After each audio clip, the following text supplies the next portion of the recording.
Oke, Assalamualaikum warahmatullahi wabarakatuh. Apakah suara saya terdengar?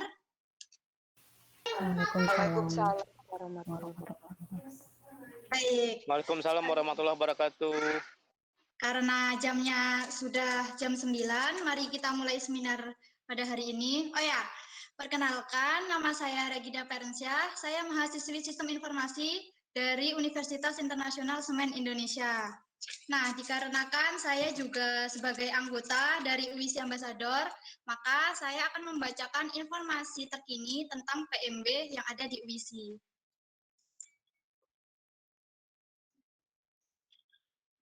Silakan, operator.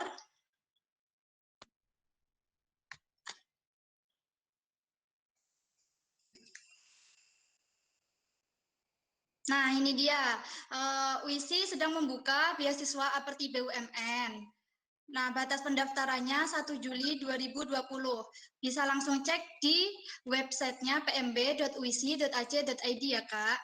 Oke, next. Nah, kita sekarang sedang mengadakan webinar series yang terdapat 10 topik maupun 10 program studi yang ada di UISI. Nah, mumpung hari ini juga ada webinar yang sudah terlaksana 3 hari berturut-turut. Jadi, teman-teman harus tetap aktif dan semangat ya untuk mengikuti webinar series yang sedang berlangsung dari UISI. Oke, next. Nah, ini untuk adik-adik SMA yang ingin masuk ke UISI bisa langsung masukkan kode ini UISI EV15020 pada saat mengambil formulir pendaftaran. Nah, nanti pasti akan ada potongan. Oke, next. Nah, untuk lebih jelasnya tentang prosedur pendaftaran UISI, bagaimana cara masuknya, nanti beasiswa harus mengumpulkan berkas-berkas seperti apa, bisa langsung kontak admisi UISI. Nah, admisi UISI ini sudah aktif dari kemarin, jadi bisa langsung dicatat ya. Oke, next. Nah, ini ada pemberitahuan bahwa admisi online buka 24 jam. Jadi adik-adik yang ingin bertanya ataupun mengumpulkan berkas bisa langsung menghubungi admisi, walaupun mungkin bisanya malam yang ngirimnya. Nah, itu nggak apa-apa. Nanti tetap aja dikirim ke nomor admisi ataupun bisa langsung ke link yang ada di pmb.uisi.ac.id. Oke, selanjutnya next.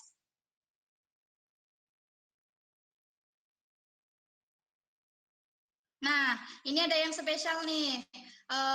Ada pendaftaran lewat jalur rapor tanpa tes. Jadi rapor yang adik-adik punya dari semester 1 sampai semester 5 bisa banget nih difoto ataupun di-scan. Nah, nanti berkasnya itu didaftarkan di itu website pmb.uisi.ac.id.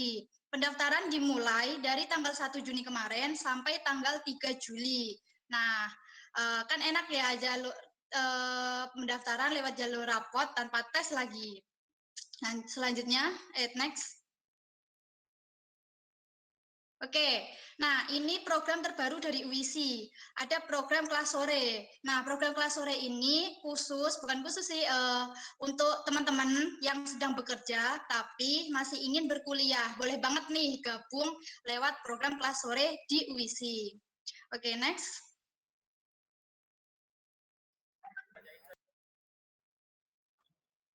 Ini yang dibuka program kelas sore itu ada program studi akuntansi, next, informatika, next, teknik logistik, next, manajemen rekayasa, next, manajemen, next.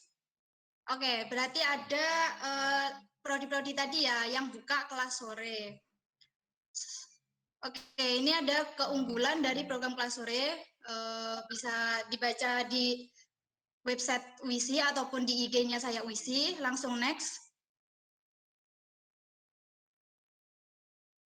Nah, ini ada biaya perkuliahan dan jalur pendaftaran. Untuk lanjutnya langsung di website pmb.uisi. Oke. Oke, langsung next. Oke, nah sekarang Langsung saja saya ingin membacakan rules dari webinar hari ini.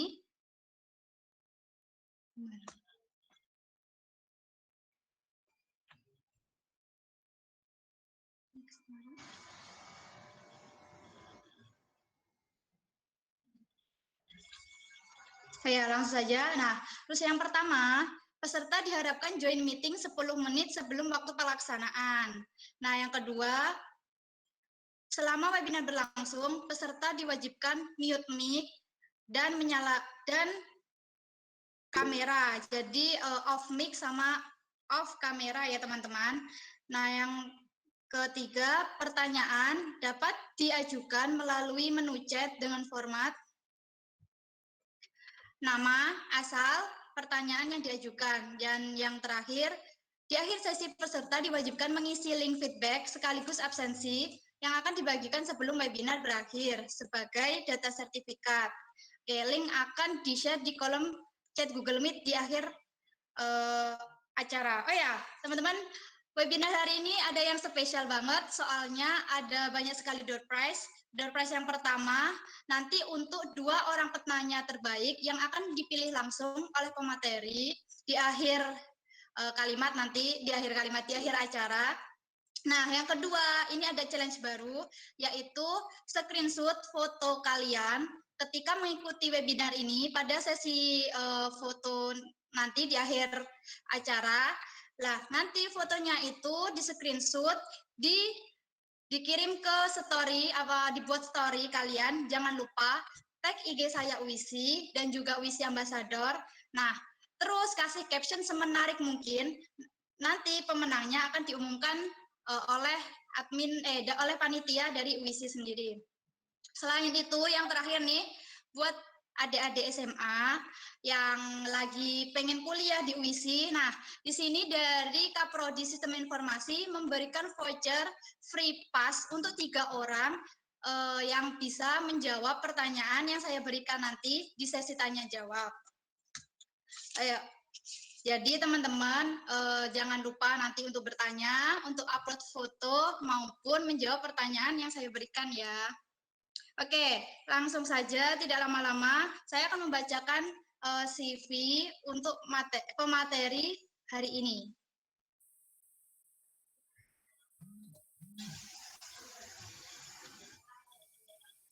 Oke. Oh ya, operator bisa. Pemateri hari ini sangat istimewa teman-teman karena beliau sedang berkuliah di Taiwan untuk melanjutkan S3-nya. Nama beliau adalah Bu Grandis Priska Prasida, sarjana komputer dan master komputer. Nah, education-nya seperti ini. S1 di ITS, S2 di ITS, dan S3 sedang di National Central University Taiwan. Nah, work experience-nya sebagai Assistant of IS Expert at PT Andromedia. Lalu yang terakhir juga ada sebagai dosen Sistem Informasi Universitas Internasional Semen Indonesia. Tidak lama-lama, langsung saja Bu Grandis sudah siap. Monggo materi disampaikan oleh Bu Grandis. Tempat dan waktu secara online saya persilahkan. Oke, tes, cek. Nah, suara saya terdengar? Terdengar, Bu. Oke, sudah cukup atau kurang jelas? Sudah cukup ya?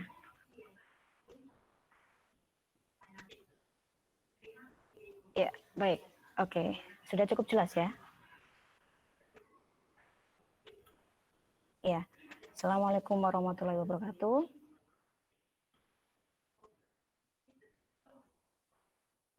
Oke, selamat pagi semuanya. Selamat datang juga untuk rekan-rekan seprofesi yang mungkin bergabung dalam webinar kali ini.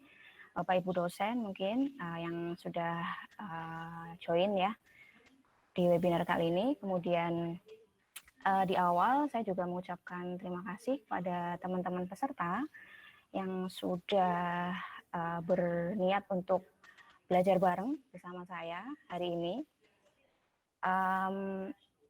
Kita akan belajar bareng ya istilahnya, dan nanti kita akan diskusi bareng. Dan harapan saya sih materi ini bisa bermanfaat untuk teman-teman semua, terutama di kehidupan sehari-hari dan juga dalam rangka merencanakan merencanakan jenjang studi atau mungkin karir selanjutnya ya. Mungkin di sini saya mau menyapa dulu, ada teman-teman dari mahasiswa ya, ada teman-teman dari SMA juga ya, dan saya dapat informasi dari panitia, pesertanya beragam ya, banyak dari daerah-daerah juga, luar biasa. Saya berterima kasih sekali sudah berminat untuk join di webinar kali ini.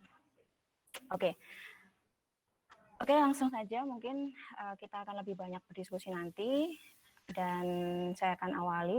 Jadi saya perlu sampaikan di awal bahwa slide saya nanti lebih banyak berisi dalam bahasa Inggris ya, namun saya akan menyampaikannya dalam bahasa Indonesia ya.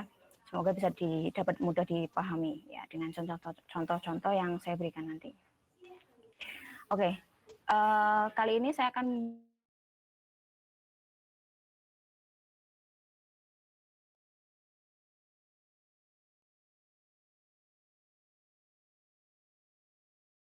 kemudian mengembangkan ya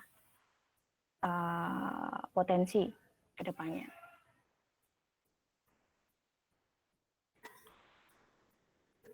Ya, langsung saja next, Mas. Ini Mas atau Mbak ya operatornya? Iya, oke. Saya langsung bilang next gitu aja ya, kodenya ya. Oke, jadi agenda hari ini ada beberapa poin yang akan saya sampaikan. Teman-teman, saya sediakan link. Nanti kalau misalnya mau mengakses materinya, boleh silakan langsung intip aja atau ambil di intip.in/webinar Siswor UISI. Ya. Jadi saya sudah letakkan di situ, baik itu PPT-nya maupun nanti ada file Word juga untuk kita simulasi, atau mungkin juga teman-teman bisa manfaatkan itu untuk praktek ya setelah selesai materi ini. Oke, jadi kita akan awali. Jadi nanti kita akan berdiskusi mengenai analytical skills. Apa itu keterampilan analitis?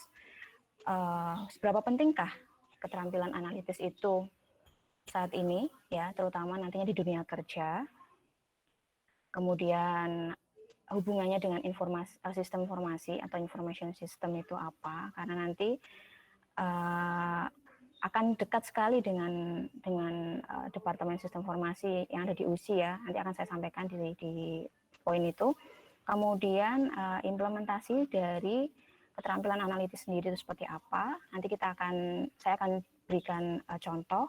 Kemudian nanti teman-teman bisa aplikasikan sendiri setelah selesai materi untuk bisa menyusun sendiri sesuai dengan masing-masing individu ya.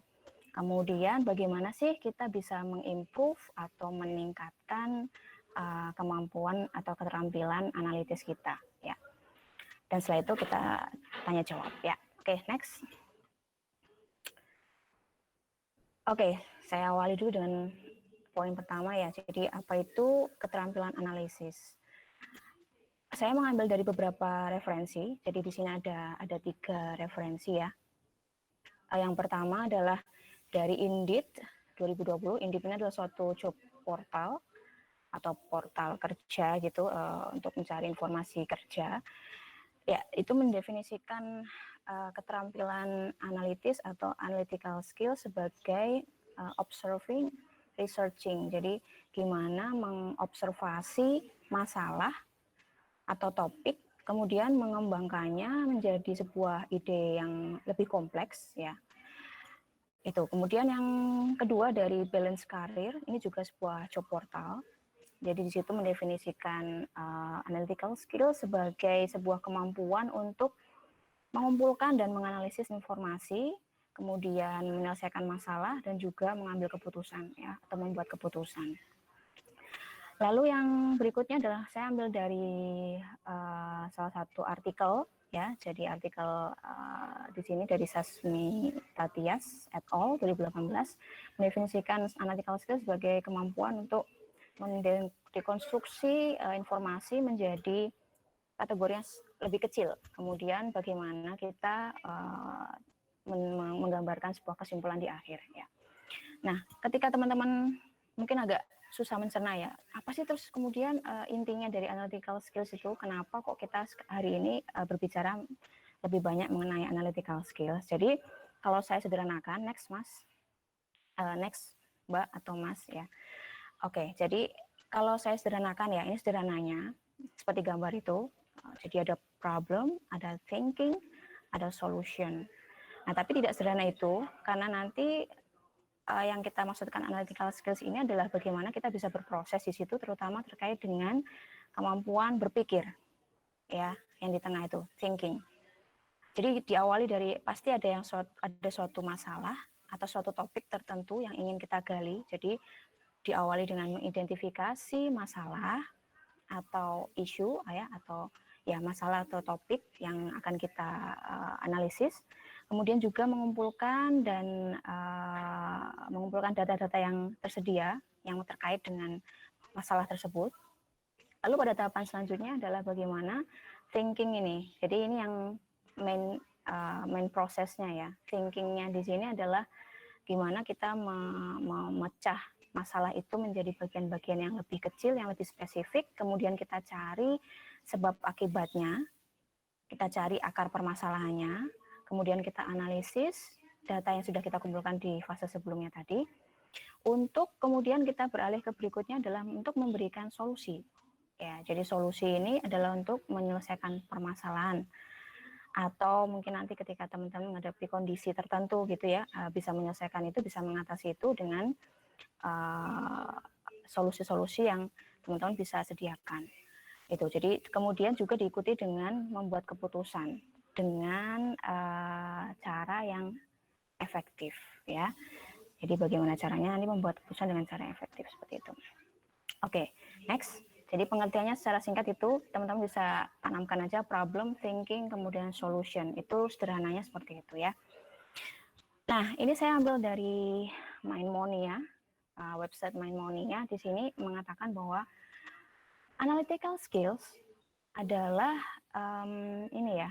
Jadi sebuah keterampilan yang sangat dibutuhkan di banyak industri ya, dan umum sekali dicantumkan dalam, biasanya kalau teman-teman cari di website bursa karir gitu ya, atau website yang menyediakan tawaran kerja, itu di situ akan ada list membutuhkan salah satu skillnya yaitu analytical skill, dan itu sudah umum sekali, bahkan tidak hanya di Indonesia, bahkan di negara manapun juga sering sekali mencantumkan itu sebagai sebuah skills yang dibutuhkan oleh perusahaan ya. Dan ini ada data dan fakta bahwa di job portal Indeed tadi yang sudah saya sampaikan di slide sebelumnya, pengertian dari analytical skill saya ambil dari Indeed itu ya, di website itu adalah job portal. Di Indeed sendiri itu ada 43.000 pekerjaan di search query-nya ya. Ketika kita search gitu, cari kerja tentang apa, itu nanti akan ada muncul, kita search analytical thinking ya, atau analytical skills. Di sini keywordnya adalah analytical thinking. Itu akan muncul 43.000 pekerjaan yang berkaitan dengan analytical thinking. Jadi luar biasa banyak sekali ragam pekerjaan, jobs, work yang membutuhkan kemampuan atau keterampilan analitis ya. Oke, next. Nah, sekarang saya akan berlanjut menyampaikan data dan informasi mengenai mengapa sih atau pentingnya apa sih ya analytical skills atau keterampilan analitis itu, berapa penting terutama di dunia kerja. Jadi saya akan mulai menyampaikan ini dari mulai tahun ke tahun ya. Jadi ini mulai dari tahun 2016, saya mendapatkan data dari tahun 2016 sampai dengan nanti kita akan lihat kebutuhan di tahun 2022. Jadi ini ya peramalan untuk di tahun 2022. Kita awali dulu dari slide ini. Di tahun 2016 itu ada salah satu perusahaan yang dia mensurvei ya, eksekutif di perusahaan, baik itu terutama sebagian besar di UK dan di Europe ya, di Eropa dan juga di UK, ada 960 eksekutif yang disurvei, yang menyatakan yang hasil dari survei tersebut menyatakan bahwa keterampilan analitis itu adalah menempati highest demand ya, permintaan paling tinggi pada organisasi. Ya.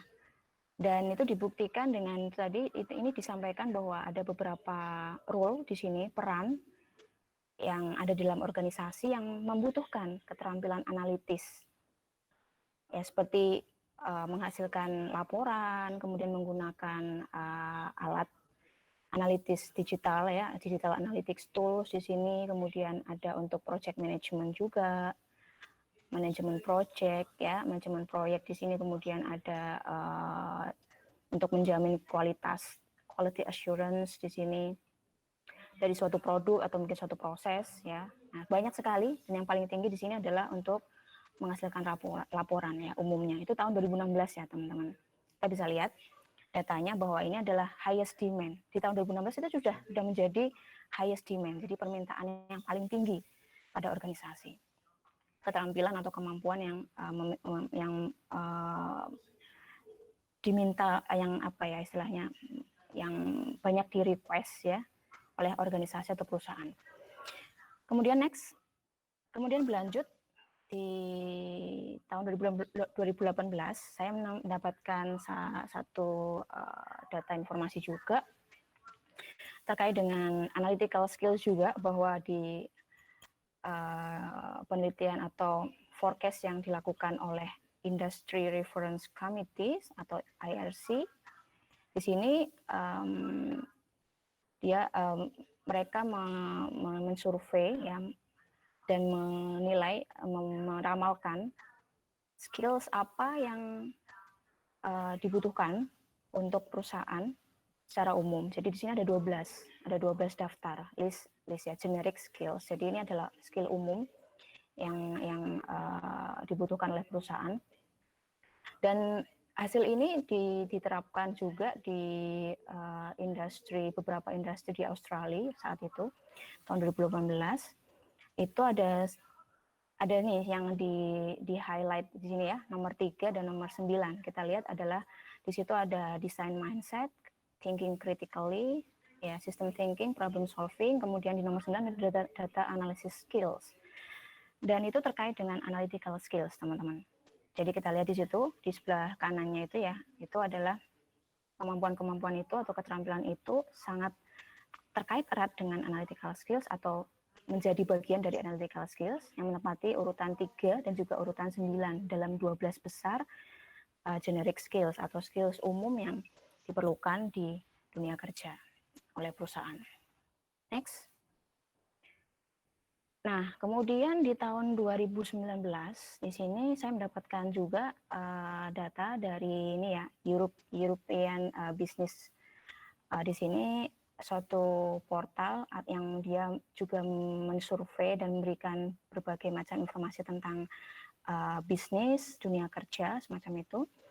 Dan mereka menyatakan bahwa ada 9 soft skill yang paling penting dalam pekerjaan, yang di mana di nomor 8 itu adalah analytical skills di situ. Ya, jadi masuk juga dalam 9 soft skill paling penting dalam pekerjaan ya, atau dalam dunia kerja itu. Kemudian next. Dan yang terkait dengan Indonesia, di sini ada juga saya mendapatkan dari Future of Job Survey dari World Economic Forum tahun 2018. Jadi mereka juga melakukan survei di beberapa negara di dunia dan salah satunya di Indonesia. Jadi nanti di next slide kita akan lihat di Indonesia seperti apa ya. Ini yang secara umum dulu. Jadi dari seluruh negara yang disurvei itu, untuk di tahun 2018 kita lihat di posisi pertama itu ada analytical thinking dan inovasi ya. Jadi berpikir analitis dan inovasi. Masuk dalam 10 besar top 10 skill demand tahun 2018. Kita lihat di situ. dan ada beberapa skill lainnya semacam problem solving, complex problem solving di urutan kedua, critical thinking, analysis, ya, berpikir kritis, itu ada di urutan ketiga dan seterusnya. Kita lihat yang menarik di sini di tahun 2022, teman-teman. Ini sekarang kita kan masih tahun 2020 ya, jadi masih ada waktu 2022, 2 tahun lagi juga. Ini mereka memprediksi, jadi meramalkan prediksi bahwa di tahun 2022, dari survei tadi, itu menghasilkan bahwa di tahun 2022, ini trennya, jadi ada 10 terbesar, 10 teratas ya, skill demand atau skill keterampilan yang dibutuhkan atau yang dicari, yang diminta oleh dunia kerja, itu kita lihat bahwa di nomor 1 ini tidak berpindah ya teman-teman ya, tetap di situ. Jadi ada berpikir analitis dan inovasi, tetap menjadi nomor 1 di situ. Sedangkan yang lainnya ya ada active learning itu naik menjadi nomor 2 dan learning strategies dan seterusnya. Teman-teman bisa lihat sendiri di situ. Yang kita tekankan di sini adalah next di slide berikutnya, yaitu di Indonesia. Jadi ini masih terkait dengan survei tadi ya sebelumnya, karena sebelumnya tadi dari World Economic Forum mensurvei berbagai negara, salah satunya di Indonesia sendiri. Dan ini hasilnya, jadi ini adalah 10 besar di Indonesia, skill yang dibutuhkan, yang hot ya, yang sangat berperan penting di dunia kerja. Yang saya berikan berikan kotak di situ ya, itu adalah skill-skill yang berkaitan dengan analytical skills. Jadi ada berpikir analitis, inovasi, kompleks problem solving, jadi pemecahan masalah, penyelesaian masalah yang secara kompleks, kemudian ada berpikir kritis dan analisis, kemudian ada juga ideation, reasoning, gitu. Kemudian yang terakhir adalah system analysis and evaluation ya, evaluasi dan analisis sistem. Jadi teman-teman bisa lihat sendiri ya, di 10 besar, 10 teratas top 10 skill demand, berapa banyak itu yang berkaitan dengan analytical skills ya. Dan nomor 2 itu juga analytical thinking, itu menempati nomor 2 di Indonesia, sedangkan yang umum tadi nomor 1 ya.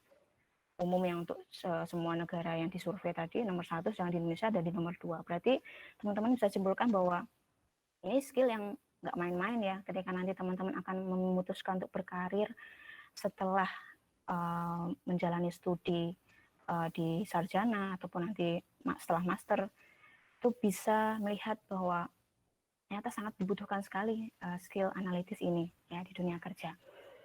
Dan itu next ya, dan itu tidak lepas dari proses ya.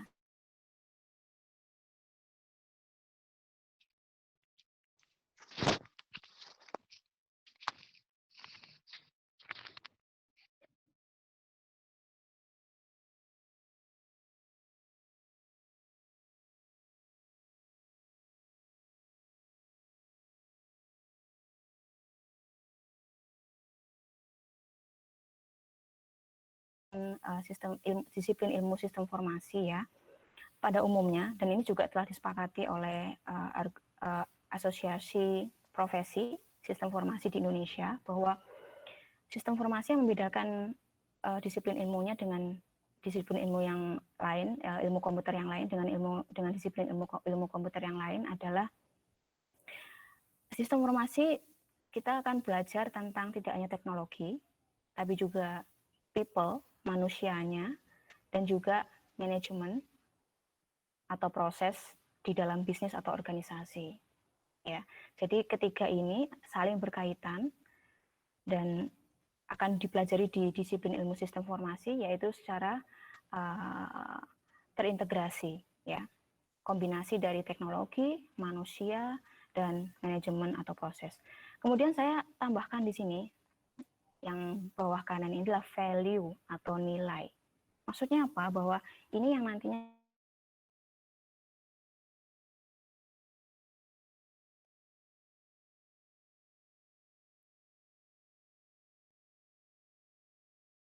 sistem informasi di UISI itu seperti apa? Ya. Next. Nah, untuk di UISI sendiri, ya, tadi saya sampaikan bahwa pada umumnya terdiri dari teknologi, manusia, dan juga manajemen atau proses dalam sebuah organisasi atau bisnis. Dan ada value yang membedakan departemen atau jurusan sistem informasi satu dengan yang lainnya. Dan ini yang ditawarkan oleh sistem informasi UISI, yaitu kita akan fokus pada 3 bidang keahlian.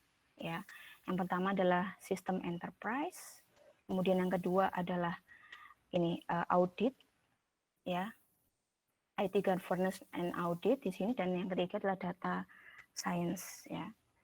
Jadi enterprise system, IT governance and audit, dan juga data science ini adalah menjadi fokus bidang keahlian yang akan ditawarkan oleh sistem informasi UISI, di mana kita lihat bahwa dalam proses perkuliahannya nanti, dalam proses pembelajaran, proses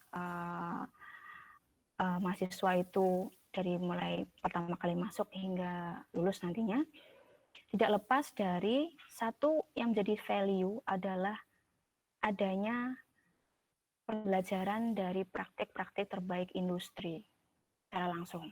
Karena UISI berkaitan erat atau di bawah naungan dari Semen Indonesia, ya. Jadi teman-teman di sistem informasi UISI akan dekat dengan namanya praktik-praktik terbaik industri yang akan teman-teman pelajari melalui case-based learning atau pembelajaran berbasis kasus, studi kasus yang langsung terjun di perusahaan, ya.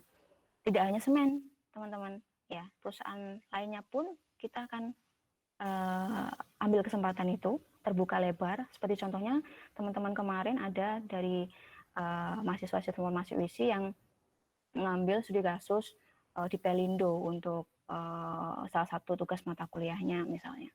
Kemudian untuk salah satu mata kuliah yang berhubungan dengan manajemen organisasi dan misalnya supply chain gitu ya, juga mengambil studi kasus dari perusahaan-perusahaan di luar yang ada.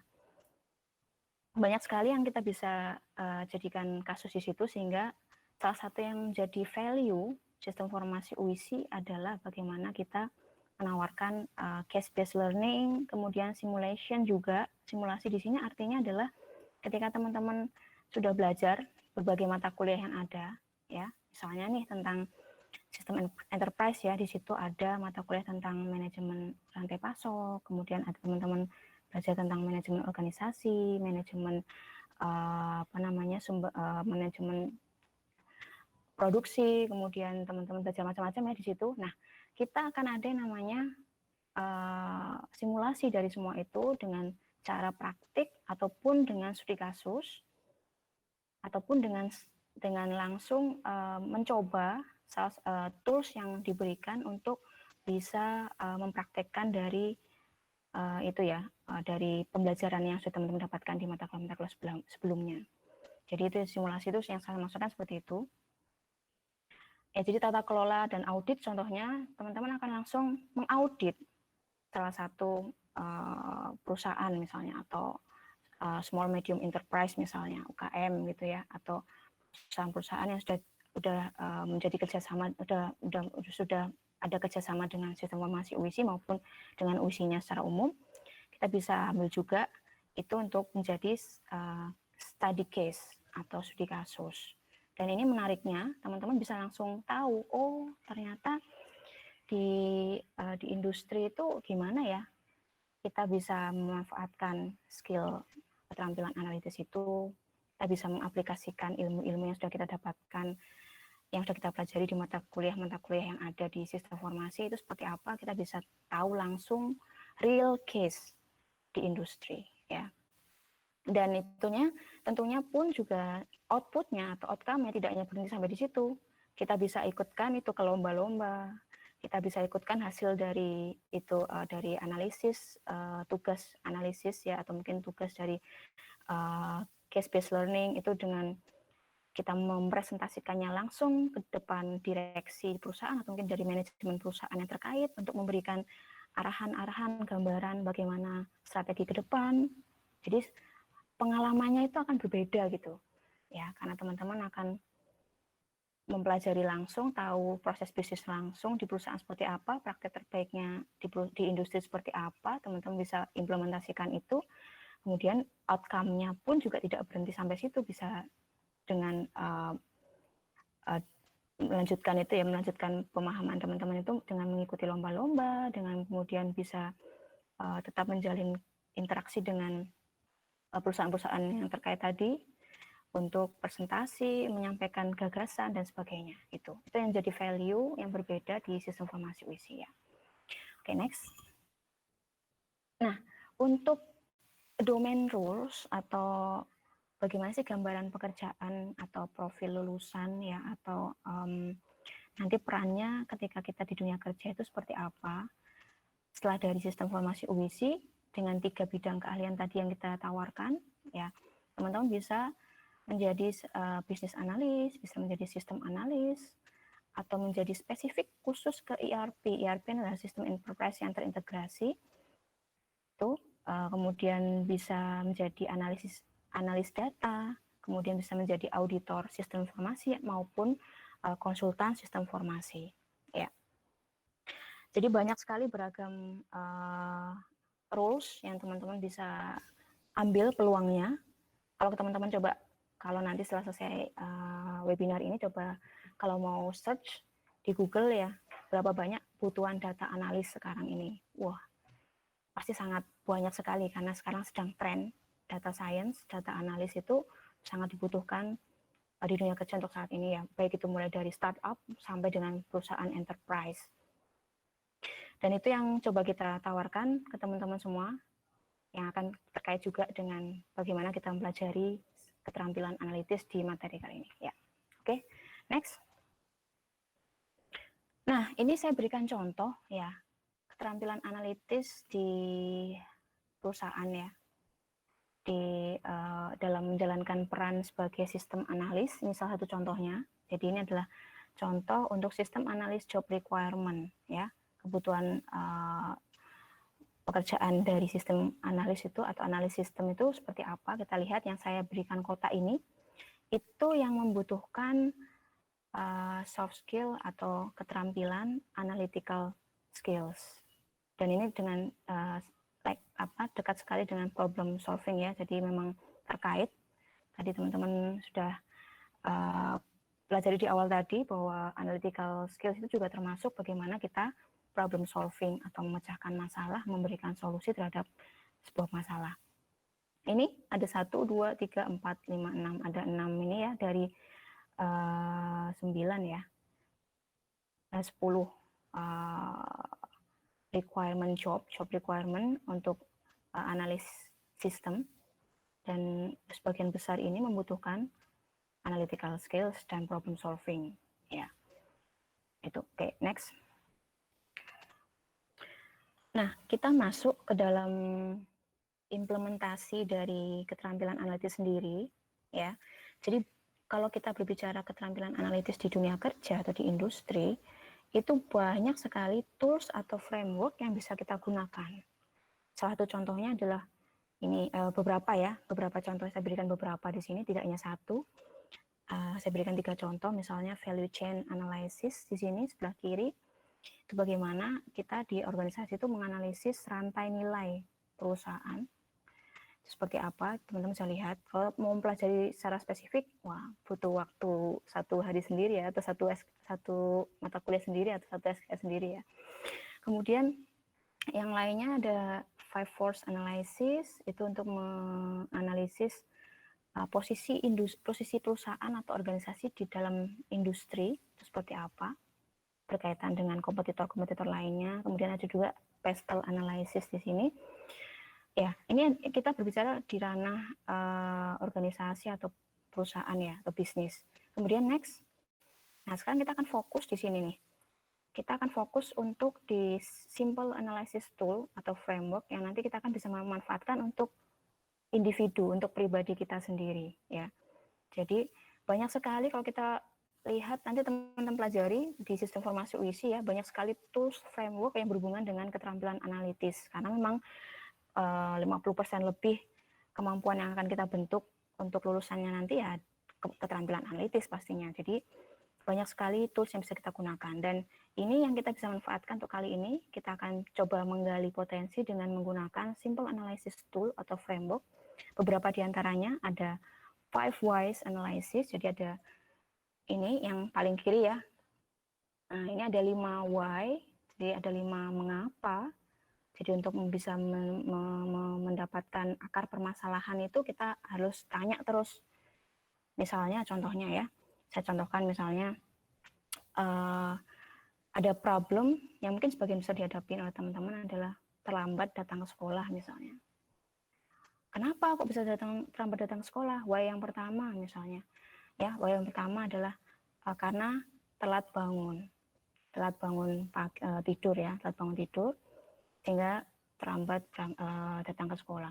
Why kedua, kenapa kok bisa telat bangun tidur? Tanya lagi. Yang kedua, kenapa? Karena alarmnya nggak berfungsi. Karena biasanya saya bangunnya pakai alarm. Alarmnya nggak berfungsi. Nah, kenapa kok nggak berfungsi alarmnya? Saya why ketiga.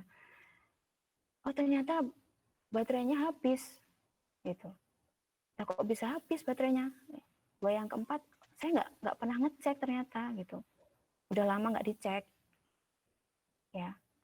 Misalnya saya tahu itu menggunakan baterai alarmnya, tapi lama nggak dicek sehingga ya tiba-tiba habis ya. Itu menjadi why yang keempat. Why yang kelima, saya kenapa kok bisa gitu? Karena saya malas. Nah, berarti akar permasalahannya itu malas ya.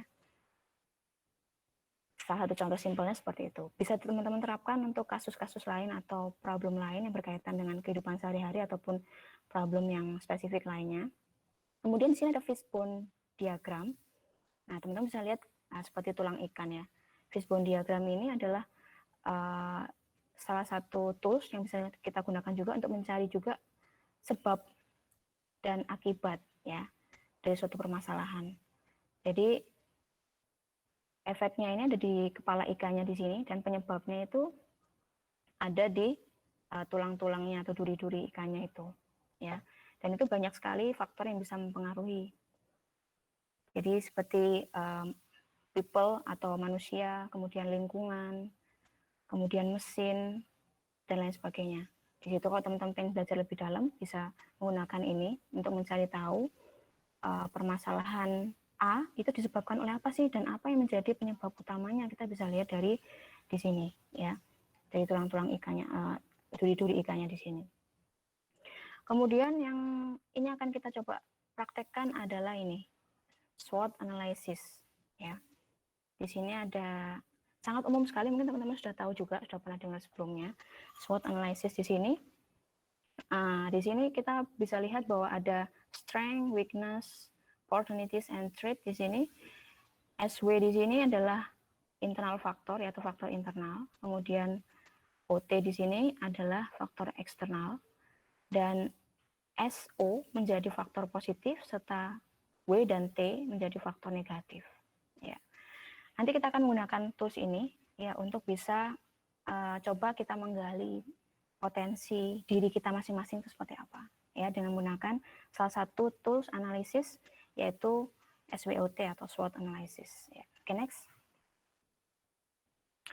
Nah, sebelum kita masuk dalam membahas mengenai studi kasusnya atau kita mencoba untuk mengimplementasikan analytical skills ini dengan menggunakan SWOT analysis, saya perlu sampaikan juga data dan informasi ya yang saya dapatkan dari salah satu artikel dari Al-Faraki 2015 di sini menyatakan bahwa terdapat 87% dari 20.000 calon mahasiswa itu bingung dalam memilih jurusan. Wah, ini nggak main-main ya, berarti banyak sekali ini. Tapi tahun 2015 ya, ini ada yang lebih baru lagi tahun 2017, yaitu kalau ini untuk mahasiswa ini, kalau tadi calon mahasiswa, ini untuk mahasiswa, sebanyak 87% mahasiswa di Indonesia mengakui jurusan yang diambil itu tidak sesuai dengan peminatnya, dengan minatnya ya, dengan minat dan bakatnya. Artinya salah jurusan gitu mungkin ya, kalau teman-teman istilahkan sekarang. Wah, berarti ini banyak sekali kasusnya yang seperti itu. Apakah teman-teman mungkin salah satunya? Nah, coba nanti kita ini ya, analisis. Kalau mungkin teman-teman yang gabung di sini banyak yang teman-teman masih SMA, yang mau melanjutkan ke perguruan tinggi, mau melanjutkan ke program sarjana. Nah, teman-teman coba bisa aplikasikan nih. Ini coba ya.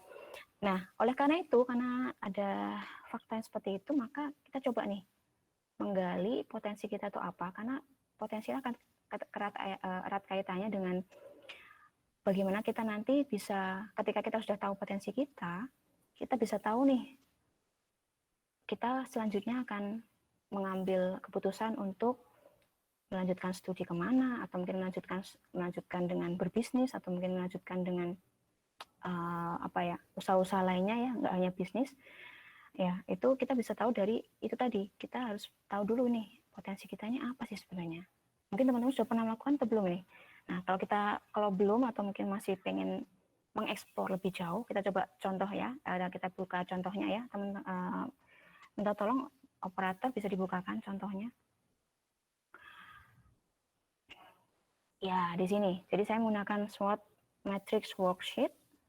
Nah, teman-teman nanti bisa ambil ya, bisa copy filenya di folder yang sudah saya share tadi di awal.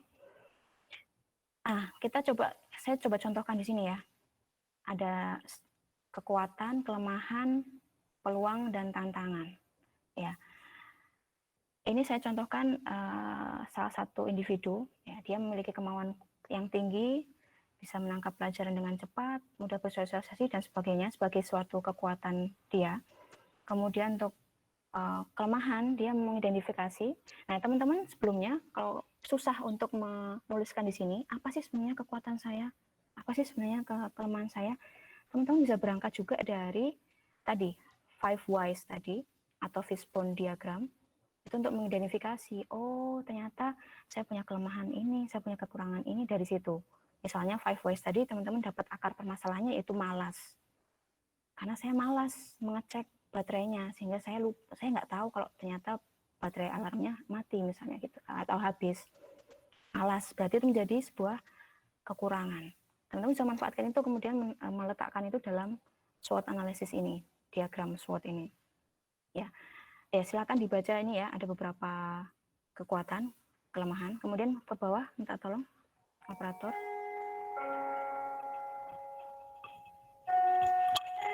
Ya. Mohon maaf ini ada sedikit sebentar.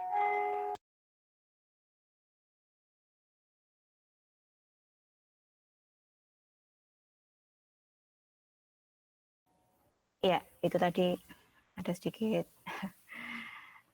intermezzo sebentar dari kampus ya,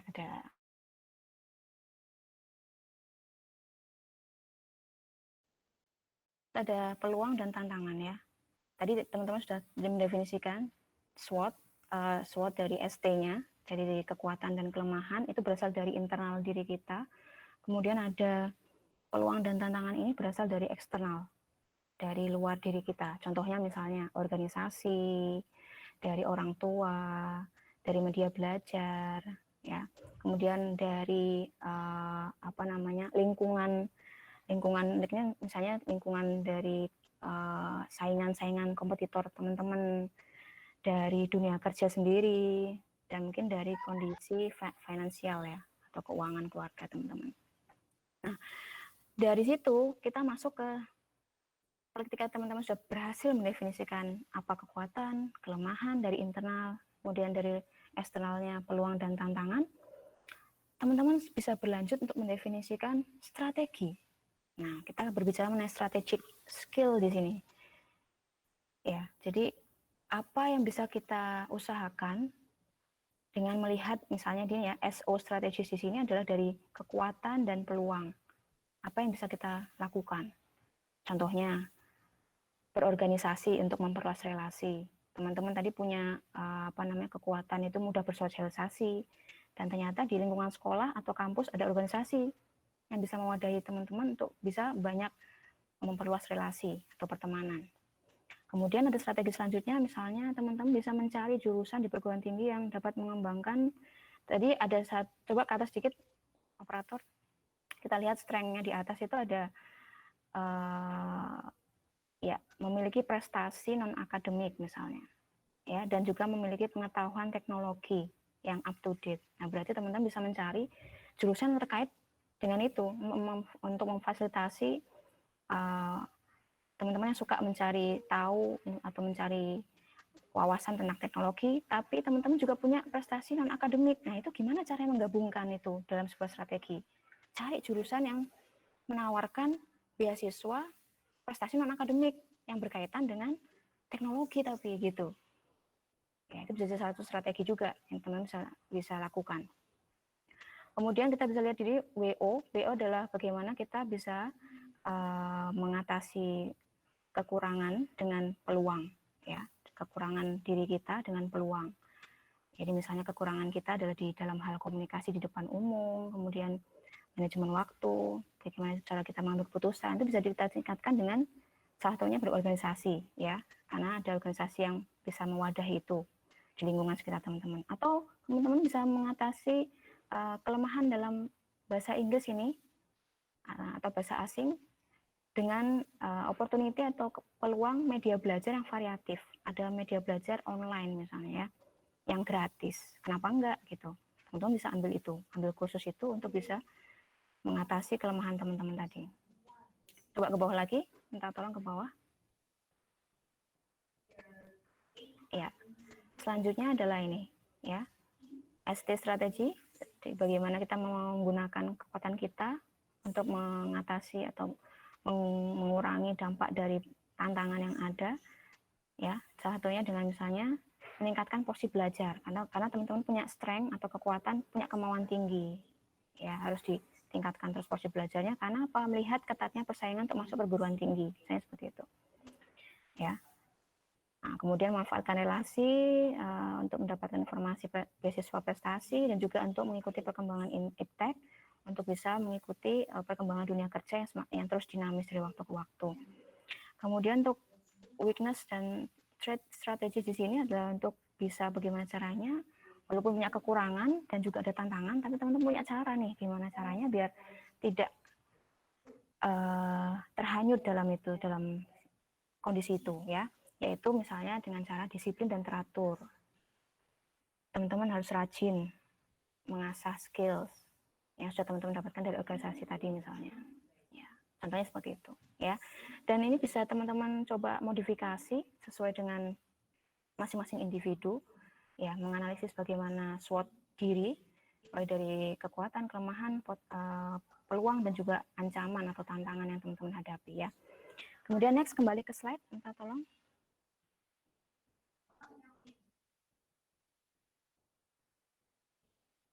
Ya. Next slide-nya, next ya. Nah, ini salah satu cara ya teman-teman. Tadi kan kita udah mendefinisikan SWOT ya, SWOT analysis. Ini saya tunjukkan nih. Saya pernah melakukan itu ketika tahun 2010. Ya, satu saya masih menjadi mahasiswa S1. Saya membuat SWOT analysis untuk diri saya pribadi. Kemudian saya mendefinisikan strategi yang kemudian saya jabarkan dalam roadmap. Peta perjalanan ini ya, roadmap dari tahun 2011 sampai dengan tahun 2015. Roadmap ini adalah menggambarkan apa yang ingin saya lakukan, apa yang ingin saya capai di tahun-tahun itu. Ya, ini adalah bagaimana caranya teman-teman bisa mengembangkan potensi yang teman-teman sudah dapatkan tadi di analisis SWOT, kemudian dipetakan. Berarti tahun depan saya harus ngapain? Atau tahun ini, dimulai dari tahun ini, teman-teman masih bisa ngapain aja nih? Tahun depan mau apa, itu kita susun berdasarkan prioritas teman-teman ya. Jadi itu berkaitan juga dengan strategi masing-masing individu. Saya contohkan di sini misalnya, saya pernah punya keinginan di waktu itu adalah sekolah S2 nih, menjadi dosen dan sekolah S2. Itu di tahun berapa ini? Tahun 2013 ya. Alhamdulillah saya lulus tahun 2012. Tahun 2012 itu sudah bisa mendapatkan kesempatan untuk sekolah S2. Sekaligus untuk dosen, tapi dosen part-time waktu itu. Jadi belajar dulu menjadi dosen part-time. Alhamdulillah ini bisa terwujud walaupun tidak di tahun 2013, tapi tahun sebelumnya, 2012. Jadi insya Allah nanti ketika teman-teman bisa memetakan itu tahun ke tahun dan sesuai dengan prioritas strategi teman-teman untuk bisa mengembangkan potensi yang teman-teman dapatkan dari SWOT analysis tadi. So teman-teman akan lihat bagaimana efeknya ke depan dan bisa teman-teman analisis juga. Oh ternyata ini sudah tercapai, ini ada yang belum. Apa yang harus aku lakukan lagi? Ya seperti itu. Dan ini akan bisa terus berlanjut ya, nggak hanya 5 tahun. Jadi ini saya contohkan 5 tahun karena keterbatasan ini ya, kertasnya ini ya. Jadi waktu itu saya buatnya hanya 5 tahun, tapi teman-teman bisa lanjutkan tuh dari tahun, misalnya tahun sekarang 2020 sampai 2025. Step-stepnya apa aja, strategi yang sudah teman-teman definisikan tadi di SWOT analysis, itu bisa teman-teman implementasikan dan cantumkan di tiap tahunnya itu. Di mana teman-teman akan lakukan itu. Ya, dan dengan cara apa, dengan media apa, dan seterusnya gitu ya. Oke, ini contoh dari saya untuk meraih atau mengembangkan potensi teman-teman semua ya. Ya, selanjutnya next. Ya, ini saya ambil dari salah satu penulis buku Psychology of Intelligent Analysis, mengatakan bahwa yang berkaitan dengan analitis itu ya, baik itu berpikir maupun keterampilan analisis itu ya, itu sama seperti kita mengendarai kendaraan ya. Jadi itu bisa dipelajari dan juga bisa dilatih dari waktu ke waktu, bisa ditingkatkan dengan banyak latihan. Ya. Jadi analis itu adalah learn by doing. Jadi tidak langsung tiba-tiba bisa, tapi butuh proses, butuh diasah terus dari waktu ke waktu ya. Next. Nah, bagaimana cara meningkatkan, mengimprove ya kemampuan analitis kita? Ya, ada beberapa cara. Ini saya dapatkan dari WikiHow. Ya, mungkin cukup familiar kalau teman-teman mencari tahu bagaimana cara itu, teman-teman bisa dapatkan di situ. Dan ini ternyata ada untuk improve analytical skills, yaitu beberapa diantaranya adalah ini contohnya misalnya dengan sering-sering ya mempelajari atau mengerjakan soal-soal matematika yang dimana di situ butuh berpikir yang cukup ini ya, high level thinking ya, untuk memecahkan suatu permasalahan atau suatu rumus, membutuhkan rumus-rumus matematika seperti itu. Kemudian teman-teman bisa bermain, kalau suka main game, nah coba main game yang mohon maaf sebentar ya.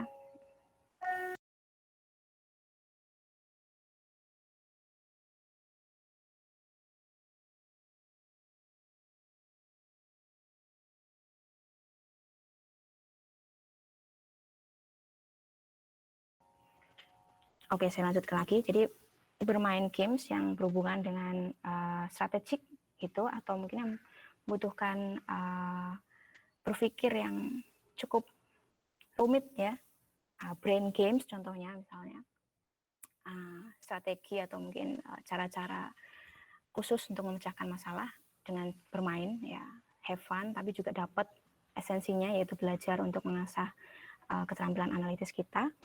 Kemudian bisa juga join ke klub debat kalau di sekolah ada, di kampus ada ya. Wah, ini sangat membantu untuk teman-teman bisa mengasah keterampilan analitis teman-teman sekalian. Next. Ya, kemudian teman-teman bisa mengumpulkan informasi ya. Banyak informasi dengan cara apa? Ya pastinya adalah membaca ya. Banyak membaca, banyak tahu studi kasus dari berbagai macam sumber, itu bisa juga untuk membangun knowledge base ya, tentang bagaimana kita bisa mengaplikasikan keterampilan analitis dengan macam-macam masalah yang ada. Oh, ternyata cara penyelesaiannya seperti ini, step-stepnya seperti ini, dan seperti itu ya. Itu harus banyak membaca, harus banyak tahu juga, pelajari studi kasus yang ada di perusahaan misalnya, nah, seperti itu. Kemudian ada take time to think about things. Jadi coba kita sambil sehari-hari aja, misalnya kita lagi ke taman, kita lihat kenapa ya pohon itu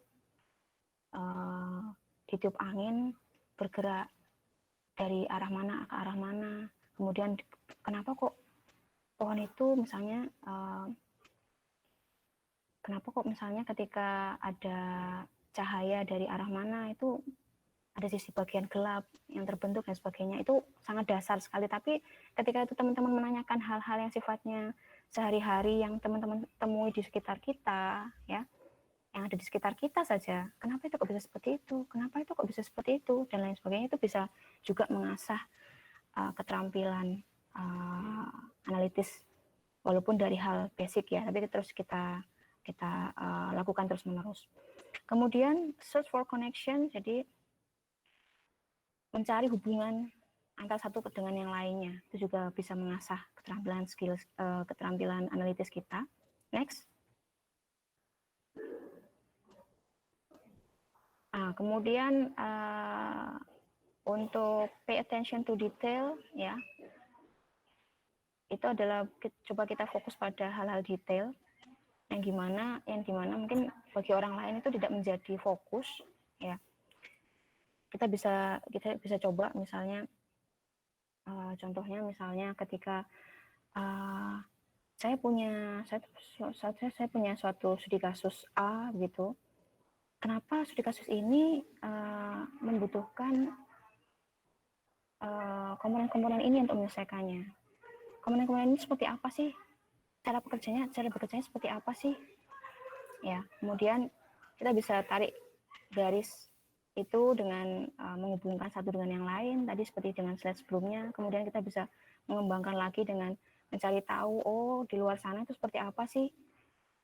Ketika diimplementasikan, komponen-komponen tadi diaplikasikan di hal-hal yang lain seperti apa, ya. Jadi kita sampai benar-benar mencari tahu detail dari terutama permasalahan atau topik yang akan kita coba analitis, ya.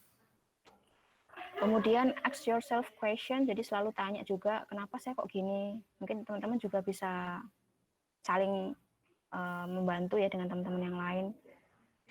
Kamu kenapa kok seperti ini? Oh, karena ini ya. Jadi memang ini dibutuhkan suatu kerjasama juga dengan yang lain untuk bisa mengasah juga keterampilan analitis, yaitu dengan cara memberikan masukan satu dengan yang lain. Itu juga butuh berpikir ya. Kamu ternyata seperti ini, harusnya seperti apa, dan seterusnya. Dan diri sendiri juga, setiap pagi hari misalnya tanyakan apa yang harus lakukan hari ini, buat to-do list, harus menyelesaikan apa hari ini. Itu tanyakan terus pada diri kita sendiri. Hari ini harus mengubah sifat yang seperti apa, harus belajar apa, dan seterusnya. Ya, itu selalu tanyakan setiap hari. Itu akan juga mengasah keterampilan analitis kita. Ya, itu beberapa contoh cara bagaimana untuk mengasah keterampilan analitis kita ya. Kemudian di next slide. Oke. Jadi sudah kurang lebihnya itu yang perlu saya sampaikan. Tapi teman-teman bisa bertanya, mungkin terkait dengan sehari-hari ya, atau pengalaman teman-teman sendiri seperti apa. Silakan. Wah, sangat menarik sekali ya materi yang dipaparkan oleh Bu Grandis. Nah, ini Bu, di kolom komentar sudah ada yang bertanya. Mungkin untuk Kak Nurul F dari Sidoarjo, bisa on mic Kak, bisa bertanya langsung kepada Bu Grandis. Halo Kak Nurul.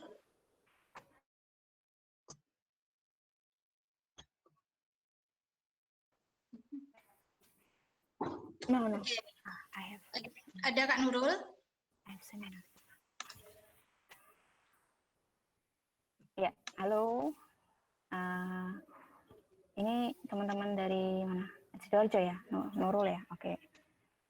Ya, saya bacakan saja ya Bu ya. Ya. Oke, dari Kak Nurul F. Sidoarjo, bagaimana cara mengetahui seberapa baik kemampuan analitis kita, apa ada tolak ukurnya, dan bagaimana cara meningkatkan kemampuan analitis? Oke, ya, oke, bagus sekali pertanyaannya ya. Jadi tadi kita berbicara mengenai bagaimana kita tahu keterampilan analitis seperti apa, kemudian bagaimana mengimplementasikannya ya. Nah, ini ada nggak sih cara untuk mengetahui seberapa baik kemampuan analitis kita? Ya. Nah, sejauh yang saya tahu ya, jadi memang kemampuan analitis ini memang perlu diimplementasikan untuk bisa mengukur seberapa baik. Dan itu perlu dievaluasi berulang-ulang. Ya, tidak bisa hanya satu kali evaluasi. Oh, ternyata saya sudah baik ya menganalisis suatu permasalahan. Dibuktikan dengan misalnya ya, Anda punya tugas nih, tugas dari Bapak Ibu guru atau tugas dari Bapak Ibu dosen. Yang kemudian Anda perlu tahu, contoh saya contohkan saya sendiri ya, saya pribadi misalnya. Saya mendapatkan tugas dari dosen saya, kemudian hanya diberikan clue saja. Jadi nanti coba selesaikan permasalahan ini dengan melihat atau memperhatikan materi-materi yang sudah kita pelajari sebelumnya di pertemuan-pertemuan sebelumnya. Ya, itu kan gimana ya caranya ya kita bisa mengerjakan itu. Nah, itu thinkingnya mulai bekerja. Oh, berarti pertama saya perlu apa dulu nih? Saya perlu buat kerangkanya dulu. Misalnya kalau itu tugasnya berkelompok, berarti oke, kita dari kerangka tadi kita bisa diskusikan nih keahliannya masing-masing seperti apa, kemudian pendelegasian tugasnya seperti apa, ya, dan sejauh itu. Ketika itu menghasilkan sebuah hasil dari tugas tadi itu, menghasilkan nilai atau misalnya hasil dari outputnya dari tugas tadi itu baik, dinilai baik atau dievaluasi baik oleh orang lain, maka kita bisa lihat, oh ternyata kemarin yang saya lakukan, analisis yang saya lakukan terhadap bagaimana caranya mengerjakan tugas itu, ternyata bisa bekerja dengan baik. Tapi tidak ada angka khusus yang keluar gitu ya. 90 berapa, itu kan dari overall ya. Tapi ketika kita menganalisis, kita mengukur kemampuan analisis kita, ya dari waktu ke waktu kita bisa improve terus, kita bisa minta feedback dari orang lain. Ketika kita menghadapi sebuah permasalahan, ya kita bisa menyelesaikan itu atau tidak, itu juga menjadi ukuran. Kalau ukur kemampuan analitis kita ini atau keterampilan analitis kita ini sudah berkembang atau belum. Ketika kita selalu membutuhkan bantuan orang lain, kita tidak bisa menganalisis sendiri. Nah, itu artinya adalah kita masih perlu terus untuk mengasah, ya. Dan ada satu dan banyak sekali saya menemukan portal untuk teman-teman bisa tahu teman-teman masuk kategori punya kepribadian atau punya sifat yang berkaitan erat dengan keterampilan analitis atau enggak, itu bisa diukur juga. Ya, jadi saya seperti kemarin menemukan salah satu website itu Temu Bakat. Nah, teman-teman bisa coba itu mengisi beberapa pertanyaan di situ, kemudian di akhirnya itu ada hasilnya.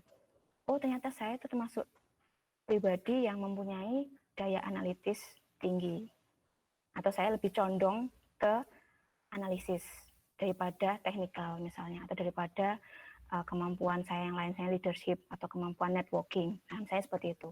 Ada website yang bisa untuk mengetahui itu. Jadi seberapa jauh sih saya memiliki keterampilan analisis dan bagaimana itu bisa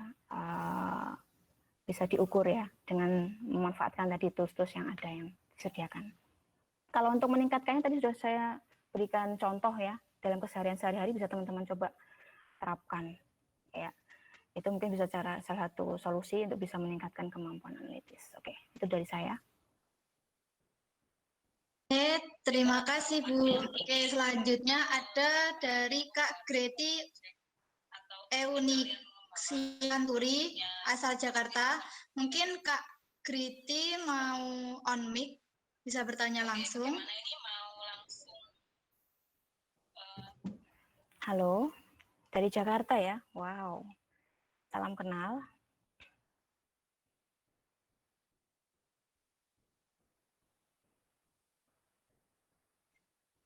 Kak Greti sepertinya malu-malu ini. Oh iya. Saya bacakan ya Kak ya. Oke, pertanyaannya, dari ketiga simple analysis tool atau framework yang sudah disampaikan, tool atau framework manakah yang paling efektif atau tepat untuk digunakan? Terima kasih. Oke, baik. Terima kasih pertanyaannya, luar biasa juga ya. Jadi, wah kritis-kritis juga ya. Nah, mulai dari pertanyaan pertama tadi, ini salah satu ukuran ya. Pertanyaan itu juga bisa menunjukkan seberapa besar kemampuan analitis kita dari memahami materi dari awal sampai dengan kemudian merumuskan sebuah pertanyaan. Itu juga salah satu kemampuan atau keterampilan analitis yang fokus ke critical thinking atau berpikir kritis ya. Nah, pertanyaan tadi dari ketiga simple analysis tool ya, manakah yang paling efektif atau tepat digunakan. Jadi itu kalau berdasarkan pengalaman saya pribadi, digunakannya adalah sesuai dengan kebutuhan kita. Jadi kita mau apa dulu nih? Misal kita ingin tahu hubungan sebab akibat, ya. Sebab akibat dari misalnya suatu permasalahan X ya, misalnya kita ambil contoh susah memahami materi pelajaran atau kuliah, itu jadi satu problem. Kita bisa gunakan fishbone diagram untuk mengetahui apa sih penyebab terbesar. Kenapa kok kita susah memahami materi pelajaran atau kuliah? Setiap kali ada kuliah atau setiap kali ada kelas ya, baik itu mungkin dari SMA atau kuliah ya, yang kuliah. Kenapa kita kok susah memahami itu ya? Nah, itu kita bisa lihat dari penyebab apa terbesar itu kita gunakan fishbone diagram, karena fishbone diagram itu kita gunakan untuk mengetahui hubungan sebab akibat ya. Dan kita bisa mengetahui penyebab apa terbesarnya yang bisa kita solusikan. Nah, misalnya dari tadi susah memahami materi pelajaran atau kuliah. Penyebabnya ada berbagai macam entitas ya atau kelompok, misalnya dari people-nya atau manusianya, dari diri kita sendiri. Kemudian dari lingkungan itu misalnya dari suasana kelasnya, ya. Kemudian dari people itu juga bisa mungkin dari people yang lainnya, jadi misalnya dari gurunya atau dari dosennya, ya. Kemudian dari teman-teman sendiri yang ada di kelas itu. Nah, kemudian misalnya dari metode belajarnya, metode penyampaian materinya, itu juga kita bisa kelompokkan. Jadi ada metode, ada lingkungan, ada dari people atau manusianya sendiri. Nah, kemudian kita bisa lihat, oh ternyata kalau misalnya dari lingkungan ternyata nggak ada masalah. Maksudnya lingkungannya oke lah, walaupun kelas itu nggak terlalu fokus, semuanya fokus, ada yang main HP, ada yang dan sebagainya, tapi itu nggak mengganggu saya gitu, misalnya seperti itu. Tapi yang paling besar misalnya dari metodenya. Kenapa ya kalau misalnya dosen atau guru itu menerangkan dengan menggunakan slide atau tidak? Nah, itu kita bisa mendapatkan hasil yang berbeda. Maka itu bisa menjadi salah satu yang kita bisa analisis nih. Oh, ternyata perbedaan itu yang bisa menjadikan penyebabnya ini apakah bisa diberlakukan dengan permasalahan yang lain atau tidak gitu.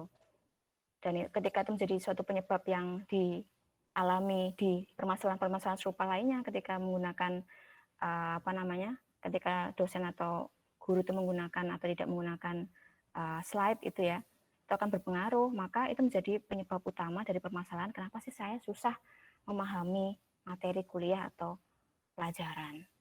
Nah, jadi terkait itu kita bisa lihat kegunaannya dulu untuk apa. Ya. Kalau SWOT analisis tadi yang saya contohkan tadi, kita bisa lihat potensi kita, kemudian strategi apa yang bisa kita lakukan ke depan, kita bisa lakukan apa untuk bisa mengembangkan atau mengatasi kekurangan dari kita, seperti itu. Untuk 5 whys tadi yang saya contohkan tadi, misalnya kita cari akar permasalahan dari suatu permasalahan. Ya, akarnya itu apa? Tuh. Ya, yang menyebabkan itu terjadi. Jadi kegunaannya beda-beda. Jadi tidak ada yang lebih efektif atau tidak, tergantung kebutuhannya untuk apa analisis itu. Ya, jadi itu berlaku juga untuk semua tool analisis yang kita bisa gunakan di lingkup industri atau organisasi. Ya, jadi nggak ada yang lebih baik atau tidak. Malah setahu saya dan yang sudah saya implementasikan selama ini, baik dalam dunia akademisi maupun praktis, itu adalah saling melengkapi untuk bisa lebih komprehensif hasilnya, gitu. Ya, terima kasih. Itu dari saya. Oke, terima kasih Bu. Pertanyaan selanjutnya ada dari Kak Chandra Wira Utami, asal Malang. Nah, ini dari data analis skill. Apabila kita terjun langsung ke lapangan dan hanya memiliki beberapa data, apakah bisa diolah dengan baik, Bu, dan memiliki hasil yang relevan? Apa memang harus memiliki banyak data supaya bisa diolah dengan baik? Dan bagaimana cara mengolah data apabila data yang didapat hanya sedikit? Oke, ya, baik. Wah, ini pertanyaannya berapa ya? Banyak ya. Wah, ini juga menunjukkan ya. Wah, semoga dengan dari hasil materi hari ini juga teman-teman bisa semakin kritis lagi ya. analitisnya semakin berkembang lagi. Dicontohkan tadi beberapa di antaranya dengan pertanyaan ini. Oke, saya menanggapi dari Malang ya. Halo, salam kenal dari Jakarta di Kemalang ya. Oke, berbicara mengenai data analis skill ya. Oke, jadi berkaitan dengan data ya. Kalau teman-teman tahu sekarang ini kita sedang ada dalam sebuah kondisi di mana sedang dibutuhkan sekali yang namanya data scientist ya atau data analis yang bisa membantu perusahaan atau mungkin small medium enterprise maupun startup maupun perusahaan enterprise sendiri untuk bisa mengoptimalkan kinerjanya mencapai tujuan akhirnya dengan cara apa? Ya, memanfaatkan data ya. Memanfaatkan data, menganalisisnya, kemudian menghasilkan sebuah putusan-putusan yang sifatnya adalah membangun untuk kedepannya. Nah, ketika kita terjun menjadi data analis ya atau kita mengimplementasikan data analis skill kemudian hanya memiliki beberapa data apakah bisa diolah dengan baik dan memiliki hasil yang relevan. Nah, itu juga bergantung pada kasus ya. Kasus atau problem yang akan kita solusikan dengan menggunakan data tersebut. Jadi kalau memang problem tersebut sifatnya hanya simple problem, maksudnya problem itu tidak mencakup tidak sampai menghambat jalannya organisasi atau perusahaan, itu berarti tidak menjadi sebuah problem yang besar ya. Tapi tetap kita butuh data untuk bisa menganalisis apa sih kira-kira langkah-langkah yang bisa kita solusikan di situ. Nah, diolah pasti bisa ya. Data berapapun itu bisa diolah ya, walaupun sedikit atau banyak bisa diolah. Namun yang berbeda adalah hasilnya. Ya. Nah, jadi hasilnya ini ketika kita berbicara mengenai misalnya nih, kita berbicara mengenai kita pengen tahu ini ya misalnya di contoh kasusnya di perusahaan nih, kita pengen meningkatkan revenue atau pendapatan dari penjualan, misalnya penjualan ini nih, misalnya produk digital gitu ya. Nah, ketika kita hanya mengacu pada data yang sifatnya adalah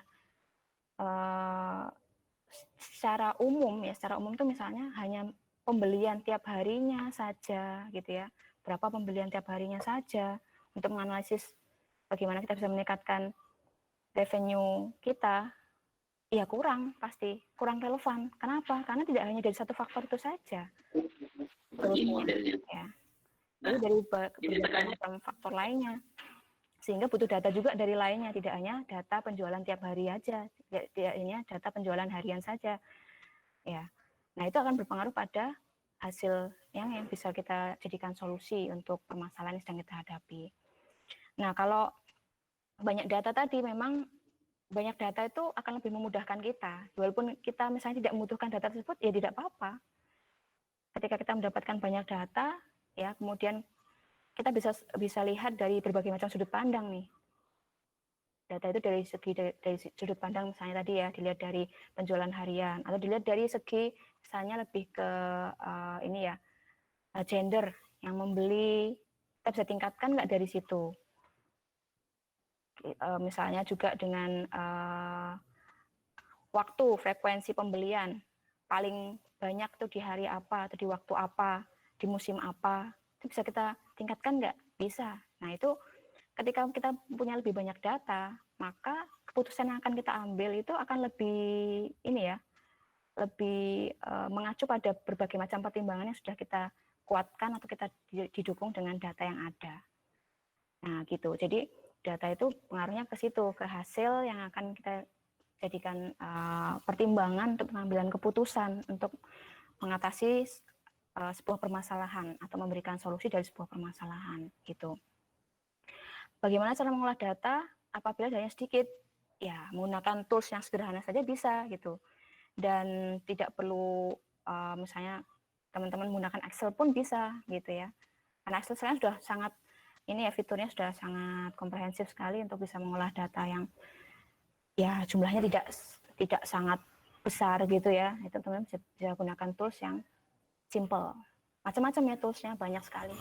SPSS, Excel dan sebagainya bisa. Itu sangat simple gitu. Itu yang data sedikit ya.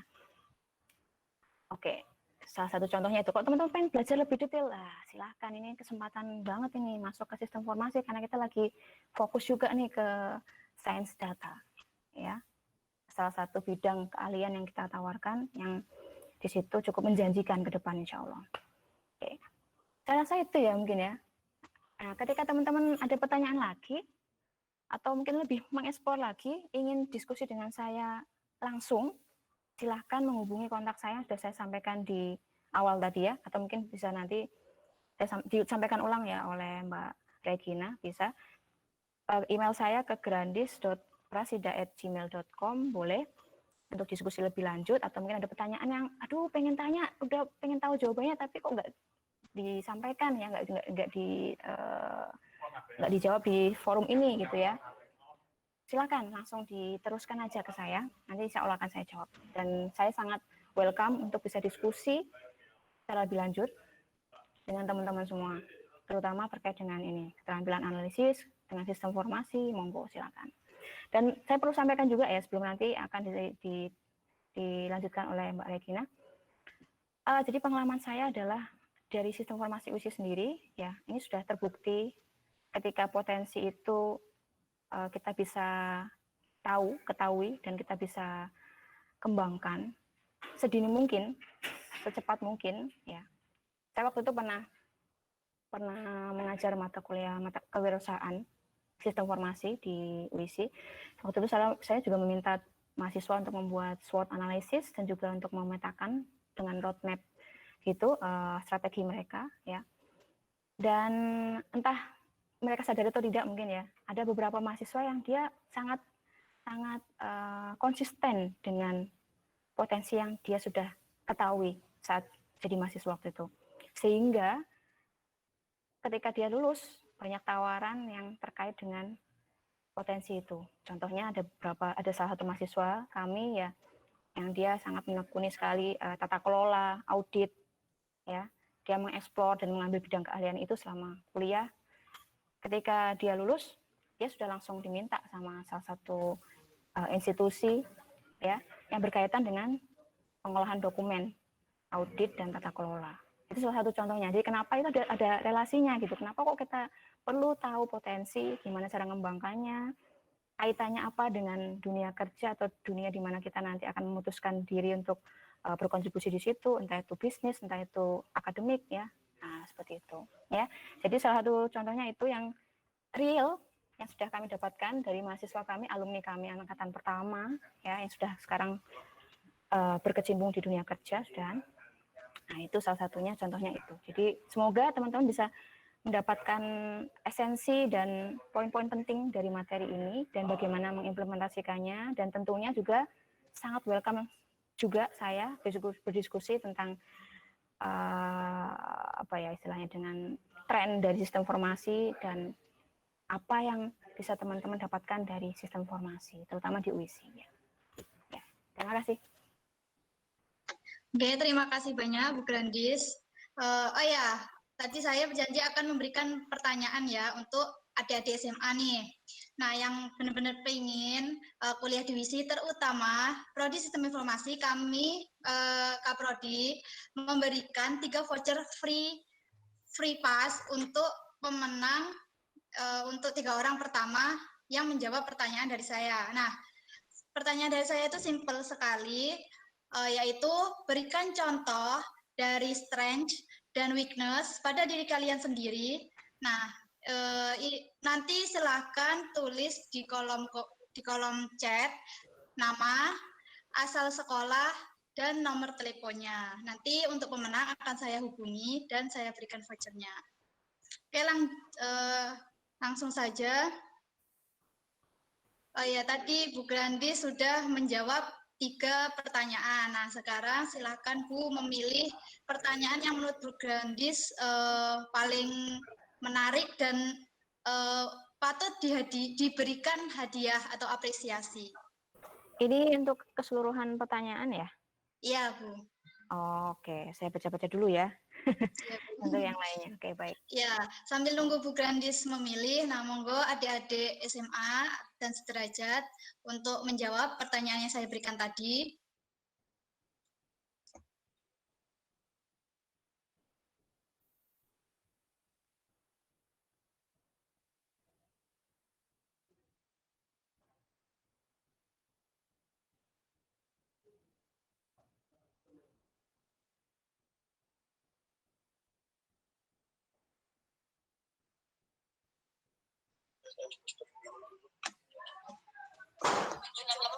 Silakan teman-teman adik-adik SMA.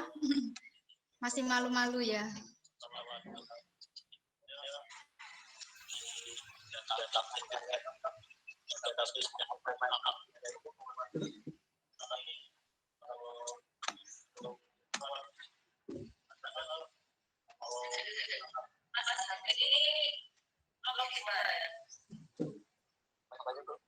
Login Google Oh,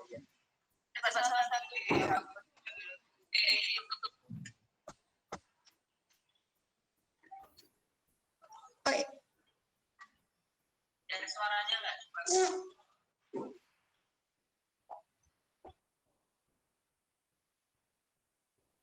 Oke, ini saya pilih berapa, Mbak? 2 ya?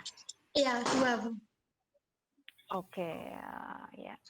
Setelah saya baca-baca, tadi ada 3 yang sudah saya jawab ya, dan 3 tadi pertanyaannya sudah bagus-bagus ya.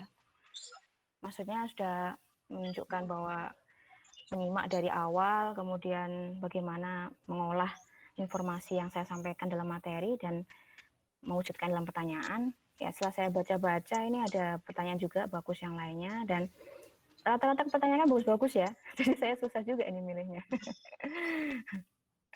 Oke. Insya Allah saya ambil 2 ya.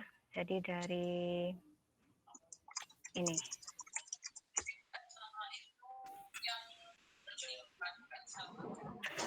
Oke, dari Irena Surabaya. Ya. Ya, untuk Kak Iren. Selamat Kak Iren. Kemudian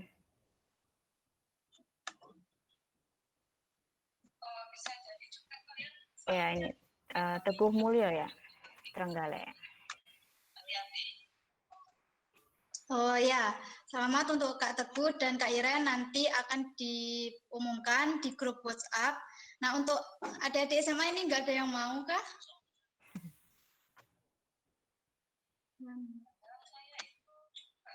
Oke, kalau tidak ada, nanti saya akan memilih dari pertanyaan tadi ya Bu ya, kan pertanyaan tadi banyak. Nah, nanti mungkin akan saya apresiasi dengan voucher free pass apabila yang bertanya itu adik-adik SMA. Baik. Oh ya, mengingatkan kembali teman-teman untuk mengisi link feedback, karena feedback nanti itu sebagai absensi seminar. Nah, kan minimal seminar itu diikuti 3 topik. Nanti silakan mengisi feedback sebagai absensi dan untuk mendapatkan e-sertifikat. Oh ya, sebelum saya tutup, silakan teman-teman untuk mengaktifkan kameranya karena kita ada sesi foto bersama. Itu kan layout ya. Scroll kembali itu ya.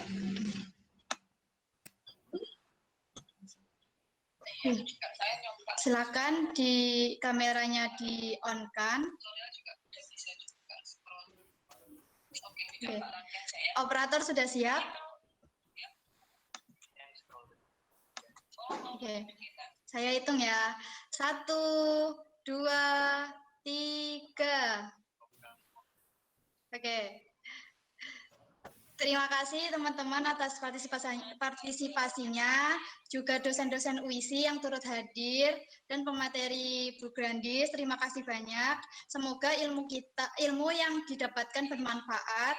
Saya akhiri, bila ada salah kata saya mohon maaf sebesar-besarnya. Wassalamualaikum warahmatullahi wabarakatuh. Waalaikumsalam warahmatullahi wabarakatuh. Ya, teman-teman bisa akses ini ya materinya di intip.in/webinar Siswor UISI.